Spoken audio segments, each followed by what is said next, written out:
ప్రేమ చేస్తే నువ్వు ఎక్కడ పాడైపోతావు అని చెప్పి తను చినిగిపోయిన బట్టలు వేసుకొని నీకు మంచి మంచి బట్టలు ఇప్పిస్తాడురా నాన్న. పాపం తను పరిగికో వికారాబాద్కో పంట మొత్తం తీసుకొని వచ్చిన తర్వాత పంట అమ్మిన తర్వాత ఒక 10,000 జేబులో పెట్టుకొని ఇంటికి వెళ్తూ ఉంటే మధ్యాహ్నం 3 అవుతూ ఉంటుంది, ఆకలి అవుతూ ఉంటుంది నాన్నకు బాగా. నాన్న తిందామని చెప్పి ఒక రెస్టారెంట్ ముందర నిలబడి లోపలికి పోయి బిర్యానీ ఎంత ఉందని చెప్పి చూస్తే 250 రూపాయలు ఉంటుంది. నాన్నకు ఆకలి అవుతూ ఉంటుంది, పేగులు మాడిపోతూ ఉంటాయి. అరే నేను ఈ పూట 250 రూపాయలు పెట్టి బిర్యానీ తింటే నా ఒక్కరి కడుపు నిండుతుంది, అదే ఇంటికి ఏమన్నా తీసుకుపోయినా అనుకో నా పిల్లలు కూడా హ్యాపీగా తింటారని చెప్పి తన కడుపు మార్చుకొని ఇంటికి మీ నాన్న వస్తాడు బాస్. రియల్గా మన నాన్న హీరో కదా. ఎన్నోసార్లు ఒక్కసారి ఇంటికి వెళ్ళిన తర్వాత నాన్న నీతో ఫ్రీగా ఉంటే అడగండి, నాన్న నీకు ఎన్ని కష్టాలు ఉన్నాయని చెప్పి పెద్ద చిట్టా చెప్తాడు బాస్. ఎన్నో అప్పులు ఉన్నాయి నాన్నకు, ఎన్నో ప్రాబ్లమ్స్ ఉన్నాయి నాన్నకు. అమ్మ మీరు ఆడపిల్లలాగా పుట్టినరు, రియల్గా మీ అమ్మ నాన్నకు సెల్యూట్, మిమ్మల్ని చదివిపిస్తున్నారు. రియల్గా సెల్యూట్ వాళ్ళకి. ఎందుకంటే ఆడపిల్ల పుట్టిందని చెప్పి చాలామంది బాధపడుతూ ఉన్నారు. ఆడపిల్ల పుట్టినా సరే చదివిస్తున్నారు, రేపు పొద్దున నీ పెళ్ళి ఎట్లా చేయాలని చెప్పి ఇప్పటి నుంచి ఆలోచిస్తారమ్మ. పాపము నా కూతురికి ఎలాంటి భర్తను తీసుకురావాలి, ఎంత కట్నం ఇవ్వాలి, ఎంత బంగారం పోగు చేయాలని చెప్పి పాపం నాన్న పిచ్చోన్లాగా బయట నీ కోసం కష్టపడుతున్నాడు రా. ఈరోజు హ్యాపీగా ఇక్కడ నవ్వుకుంటూ కూర్చున్నావు కదా, ఇంటికి వెళ్తే నాన్నని ముఖం మీద తిడుతున్నావు కదా, పెద్దగా అయిపోయినావు అని చెప్పి 10th క్లాస్కి వచ్చినావు అని చెప్పి. కానీ ఈ టైం మీ నాన్న గురించి ఆలోచన చేయి. ఎక్కడనో చేన్లో పని చేస్తున్నాడు పాపం, కూలి పని చేస్తున్నాడు పాపం, ఆటో నడిపిస్తున్నాడు పాపం. 365 రోజులు నీ కోసం పని చేసేటటువంటి కష్టపడేటటువంటి పిచ్చోడురా మీ నాన్న. మరి ఇంకో దేవత గురించి చెప్పున్నా, నిజంగా భగవంతుడు అనేవాడు ఉన్నాడో లేడో నాకైతే తెలియదు, కానీ 9 నెలలు మోసింది బాస్ అమ్మ మనని. కానీ ఇంటికి పోతే అమ్మకు మనం ఏమి ఇస్తున్నాం తెలుసా? నీకేం తెలియదు ఊకో, మాట్లాడక ఎక్కువ మాట్లాడక, నీకేం తెలుసు స్కూల్ గురించి, నీకేం తెలియదు ఊకో అని చెప్పి అమ్మని చీటికి మాటికి తిడుతున్నాం. రియల్గా గుండె మీద చేసుకొని చెప్పండి, అమ్మతో ప్రేమగా మాట్లాడి ఎన్ని రోజులు అయింది.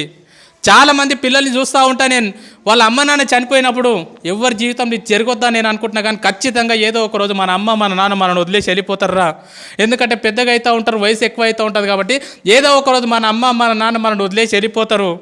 అమ్మ నాన్న లేని వాళ్ళని అడగండి, వాళ్ళ విలువ ఏందో చెప్తారు. నాన్న లేని వాళ్ళు ఎవరున్నారా ఇక్కడ, వాళ్ళని అడగండి నాన్న లేని జీవితం ఎంత ఘోరంగా ఉంటుందో. నాన్న లేని వాళ్ళని అడగండి, ఎవరైనా పిల్లల్ని వాళ్ళ నాన్న దొరకపోతే వాళ్ళకి అనిపిస్తుంది, అరే మా నాన్న ఉంటే ఇట్లా తీసుకుపోతుండేనేమో, మా నాన్న ఉంటే స్కూల్కి వస్తుండేనేమో నా గురించి అని చెప్పి చాలా బాధ అనిపిస్తుంది. మరి ఈ రకంగా ఒక తల్లి 9 నెలలు మోస్తుంది మీ అమ్మని ఇంటికి పోతే మనం చీటికి మాటికి తిడుతూ ఉన్నాం, చీటికి మాటికి కసురుకుంటా ఉన్నాం, నీకేం తెలియదు అంటున్నాం. 9 నెలలు కడుపులో మోసేటప్పుడు ఎన్నో హాస్పిటళ్ళు తిరిగింది, ఎన్నో గుడులు తిరిగింది, ఎన్నో మందులు మింగింది, తనకు ఇష్టం లేని ఫుడ్ తీసుకున్నది అమ్మ. స్కూల్కి వెళ్ళేటప్పుడు బ్యాగ్ బరువు అయితే మన ఫ్రెండ్కి ఇస్తాం పట్టుకోరకో సేపు అని చెప్పి, కానీ లోపల 2 కిలోల బరువును లోపల పెట్టుకొని 9 నెలలు మోసిందిరా మీ అమ్మ. ఆడపిల్లవో తెలియదు, మగపిల్లగాడవో తెలియదు, అందంగా ఉన్నవో తెలియదు, వికారంగా ఉన్నవో తెలియదు, పుట్టిన తర్వాత వాళ్ళని చూసుకుంటావో తెలియదు, చూసుకోవో తెలియదు. కడుపులో ఉన్నప్పుడు ప్రతిరోజు మురిసిపోయింది, నా కొడుకు ఇట్లుంటాడేమో, నా కూతురు ఇట్లుంటుందేమో అని చెప్పి. 8 నెలల టైం లోపల నువ్వు ఆడుతూ ఉంటే అమ్మ పేగును గట్టిగా తన్నినప్పుడు విపరీతమైనటువంటి నొప్పి.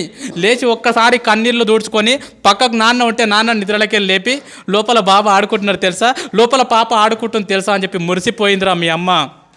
9 నెలలు నిన్ను మోసిన తర్వాత ఈ ప్రపంచం లోపలికి నిన్ను తీసుకొచ్చేటప్పుడు మీ అమ్మ నిన్ను ఈ ప్రపంచం లోపలికి ఎట్లా తీసుకొస్తుంది తెలుసా? 2 రకాలుగా తీసుకొస్తుంది బాస్.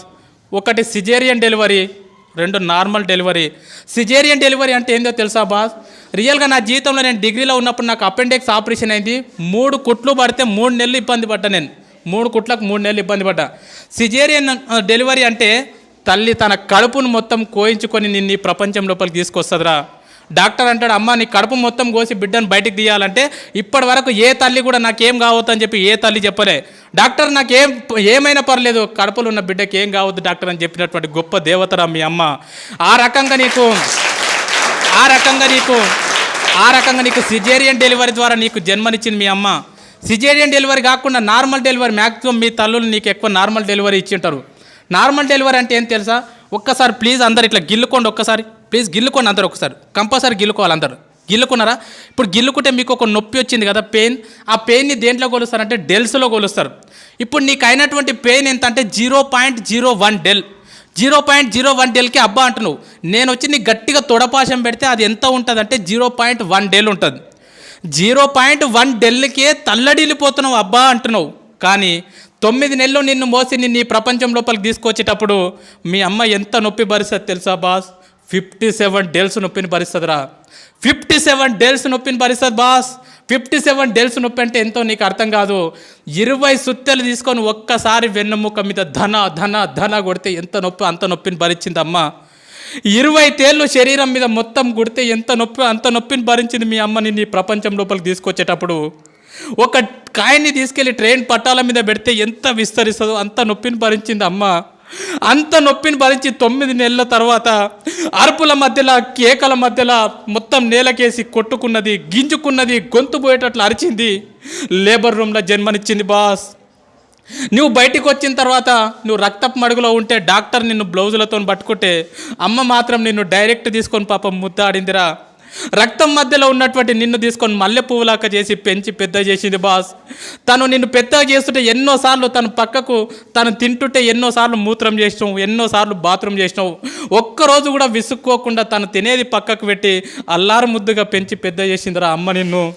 అలాంటి అమ్మకు మనం ఏమి ఇస్తున్నాం? నీకేం తెలియదు పో.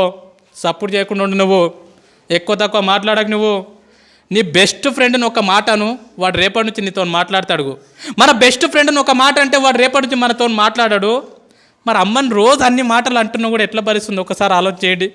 ఎన్ని మాటలు అన్నా కూడా, నువ్వు ఎన్ని బాధలు పెట్టినా కూడా ఈ ప్రపంచం లోపల మళ్ళీ నిన్ను అంతే ప్రేమగా చూసే దేవత ఎవరంటే మీ అమ్మనే బాస్, మీ అమ్మనే బాస్. ఎందుకంటే చాలామంది పిల్లల్ని బయట నేను చూస్తూ ఉన్నా, అమ్మ నాన్న ఉన్నప్పుడు వాళ్ళని పట్టించుకోరు. వాళ్ళు చచ్చిపోయిన తర్వాత ఇక తీసుకుపోయేటప్పుడు అక్కడ పాతి పెట్టేటప్పుడు వాళ్ళ కాళ్ళని పాలతో కడుక్కుంటా, నెయ్యితో కడుక్కుంటా, నీళ్ళతో కడుక్కుంటా, అమ్మ నువ్వు అంటే నాకు ఇష్టం అమ్మ, ఐ లవ్ యూ అమ్మ, ఐ లవ్ యూ నాన్న అని చెప్పి వాళ్ళు చచ్చిపోయిన తర్వాత గొంతు చించుకొని అరుస్తూ ఉంటారు, నువ్వు అంటే నాకు ఇష్టం అమ్మ అని చెప్పి. వాళ్ళు చచ్చిపోయిన తర్వాత నువ్వు చూస్తే, నువ్వు ఏడిస్తే వాళ్ళకి తెలుస్తుందా? చచ్చిపోయిన తర్వాత అమ్మ నువ్వు నాకు అంటే ఇష్టం అంటే వింటదా? చచ్చిపోయిన తర్వాత వింటారా బాస్? చచ్చిపోలేదు కదా, బతికే ఉన్నారు కదా, మీకోసం 365 రోజులు కష్టపడుతున్నారు కదా. ఈరోజు ఇంటికి వెళ్ళిన తర్వాత చెప్పండి, అమ్మ నువ్వు అంటే నాకు చాలా ఇష్టం అమ్మా, నన్ను ఎట్లా కన్నావమ్మా, అసలు నేను ఎంత లక్కీ అమ్మా, నా కోసం ఎంత కష్టపడుతున్నావు అమ్మా అని చెప్పి. అమ్మకి ఎన్నిసార్లు థ్యాంక్స్ చెప్తున్నారు, ఎవరు చెప్పట్లే అమ్మకి థ్యాంక్స్. అమ్మకు నువ్వు థ్యాంక్స్ అని చెప్తే కూడా అర్థం కాదు. మరి మన కోసం ఇంత కష్టపడి మనని ఈ ప్రపంచం లోపలికి తీసుకొచ్చినటువంటి మన అమ్మ నాన్నని మనం సంతోషపెట్టాలంటే మనం చేయాల్సినటువంటి చిన్న పని మంచిగా చదువుకోవడమే. నువ్వు ఈరోజు మంచిగా చదువుకొని అన్ని పాస్గా ఇదే టీచర్లు మీ ఊరికి వచ్చినప్పుడు అబ్బా నీ కొడుకు బాగా పాస్ అయింది అమ్మ, నీ కూతురు బాగా పాస్ అయిందంటే ఆ నొప్పిని మొత్తం మర్చిపోతుందిరా అమ్మ. అరే నా కొడుక నా కూతురు, అరే సారులు గొప్ప చెప్పారు అని చెప్పి. ఆల్రెడీ అమ్మ కడుపు కోతబెట్టి ఈ ప్రపంచం లోపలికి వచ్చినాం. రేపు పొద్దున కాలేజ్ చేస్తుంటేనో ఇంకేదో చేస్తుంటేనో ఎవరో పరిచయం అయ్యారని చెప్పి ముఖం తెలియని వాళ్ళతో ఇంట్లోకి వెళ్ళిపోయి అమ్మ నాన్న గుండెల మీద దాన్ని వెళ్ళిపోవద్దురా. ఎంతమందిని చూస్తున్నాం బయట, యూట్యూబ్లో చూస్తున్నాం, దాంట్లో దీంట్లో చూస్తున్నాం. ఎవరో ముఖం తెలియనోడు పరిచయం అయితే 2 సంవత్సరాల పరిచయానికి అమ్మ నాన్నని కాదంటున్నారు. వద్దుపో, మీరు వద్దు, నాకు వీడే కావాలి. ఎంత బాధ ఉంటుంది పాపం. 9 నెలలు మోసి అంత నొప్పి భరించి ఈ ప్రపంచంలోకి తీసుకొచ్చినటువంటి ఒక కూతురు నువ్వు వద్దుపో నాకు వీడు కావాలని చెప్పి గుండెల మీద తన్ని వెళ్ళిపోతుందంటే ఆ తల్లిదండ్రులకు ఎంత బాధ ఉంటుందో ఆలోచన చేయండి. నా నంబర్ 1 స్కూల్లో చదువుతున్నటువంటి ప్రతి అమ్మాయికి ప్రతి అబ్బాయికి చేతులు ఎత్తి నమస్కరించి చెప్తున్నా, జీవితంలో మీ పెళ్లి చేసే అదృష్టం మీ అమ్మ నాన్నకి ఇవ్వండిరా. మీ పెళ్లి చేసే అదృష్టం మీ అమ్మ నాన్నకి ఇవ్వండి. రేపు పొద్దున మీ పెళ్లి చేసే టైంకి ఊరు తిరగాలి నీకోసం, నా కూతురుకు అబ్బాయి కావాలని చెప్పి, నా కొడుకుకు అమ్మాయి కావాలని చెప్పి ఊరు తిరగాలి. అంతేగాని ముఖం తెలియనుతో నువ్వు వద్దు అని చెప్పి అమ్మ నాన్నను వదిలేసి మాత్రం వెళ్ళిపోకండి.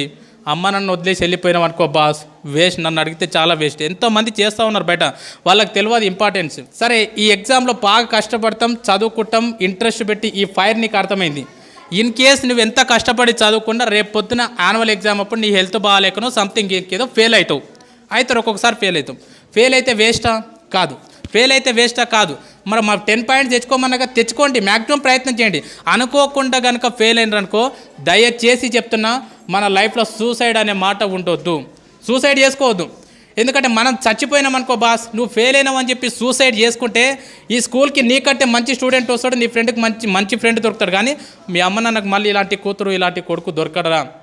అందుకే ఒక్క విషయం బాగా గుర్తుపెట్టుకోండి, లైఫ్లో ఎన్ని కష్టాలు వస్తే ఫ్యూచర్ అంత బాగుంటుంది, లైఫ్లో ఎన్ని ప్రాబ్లమ్స్ వస్తే నీ భవిష్యత్ అంత బాగుంటుంది. చాలామంది పిల్లలు అంటారు, సార్ మా ఇంట్లో ఫుల్ ప్రాబ్లమ్స్ ఉన్నాయి సార్, అసలు వేస్ట్ సార్ అంటారు. మనము హాస్పిటల్కి వెళ్ళినప్పుడు, హార్ట్ హాస్పిటల్కి వెళ్ళినప్పుడు ఈసీజీ తీస్తారు కదా, ఈసీజీ తీసినప్పుడు ఇట్లా వస్తుంది, అది లైన్ చూసిరా, సినిమాలో చూపిస్తారు, టొయ్ టొయ్ టొయ్ టొయ్ అని వస్తుంది. అట్లా రాకుండా టొయ్ అని వచ్చిందంటే దాని అర్థం ఏంది? చచ్చిపోయిండని అర్థం. మిత్రమా, నీ జీవితం లోపల కూడా కష్టాలు లేకుండా కన్నీళ్ళు లేకుండా జీవితం ఇట్లా సాపిగా సాగిపోతుందంటే నువ్వు చచ్చిపోయినటువంటి శవంతో సమానం. నీ జీవితం లోపల కూడా కష్టాలు వస్తున్నాయి, సుఖాలు వస్తున్నాయి, కన్నీళ్ళు వస్తున్నాయి, ఒడిదుడుకులు వస్తున్నాయి, ఫెయిల్ అవుతున్నాం, పాస్ అవుతున్నాం అంటే నువ్వు బతికున్నావని అర్థం మిత్రమా, బతికున్నావని అర్థము, బతికున్నావని అర్థం. స్వామి వివేకానంద అంటాడు, కెరటాలు నాకు ఆదర్శం, పైకి లేస్తున్నందుకు కాదు, కింద పడ్డ ప్రతిసారి పైకి లేస్తున్నందుకు. ఎన్నిసార్లు ఫెయిల్ అవుతున్నాం అనేది ఇంపార్టెంట్ కాదు, ఫెయిల్ అయిన ప్రతిసారి మళ్ళీ పాస్ కావడానికి ప్రయత్నం చేస్తున్నామా లేదా అనేది ఇంపార్టెంట్. 10 సార్లు ఫెయిల్ అయినా సరే 11వ ప్రయత్నం చేయండి, అదే నిజమైనటువంటి చదువు. నన్ను అడిగితే ఫెయిల్ అయితే బాధపడొద్దు, సబ్జెక్టు పోతే బాధపడొద్దు, ఎందుకంటే జీవితం అనేది చాలా నేర్పుతుంది. అడగండి మీ టీచర్లను, ఎప్పుడన్నా ఫ్రీగా ఉన్నప్పుడు, సార్ మీరు ఎప్పుడన్నా ఫెయిల్ అయినరా? ఖచ్చితంగా ఏన్నో ఒక దగ్గర ఫెయిల్ అయినామని చెప్తారు వాళ్ళు, ఖచ్చితంగా ఫెయిల్ అయినరు. సపోజ్ ఫర్ ఎగ్జాంపుల్ చూడండి, 10th క్లాస్ ఫెయిల్ కాలే పోయినావు, ఇంకో విషయం చెప్తాం, పాస్ అయినోడు ఒకటేసారి రాస్తాడు ఎగ్జామ్, ఫెయిల్ అయినోడికి 2 సార్లు ఛాన్స్ ఉంటుంది రాసేది, అవునా కదా? సో 10th క్లాస్ ఫెయిల్ అయినావు, హ్యాపీగా వెళ్ళిపోయినావు, ఇంటర్మీడియట్ మంచిగా నడిచిపోయింది, డిగ్రీ మంచిగా నడిచిపోయింది, ఇంకేదో నడిచిపోయింది, నీ జీవితంలో ఎక్కడ ఫెయిల్యూర్ లేకుండా ఇట్లా జీవితం సాఫీగా సాగిపోతుంది. రేపు పొద్దున జాబ్ చేసేటప్పుడు నీకు ఫెయిల్యూర్ వచ్చింది అనుకో, ఖచ్చితంగా హార్ట్ అటాక్ వచ్చి స్పాట్లో చచ్చిపోతావు. ఎందుకంటే నీకు ఫెయిల్యూర్ అంటే తెలియదు, ఓటమి అంటే తెలియదు. అందుకే నేనేం చెప్తానంటే చాలామంది పిల్లలకు ఆటలు ఆడమని చెప్తాం.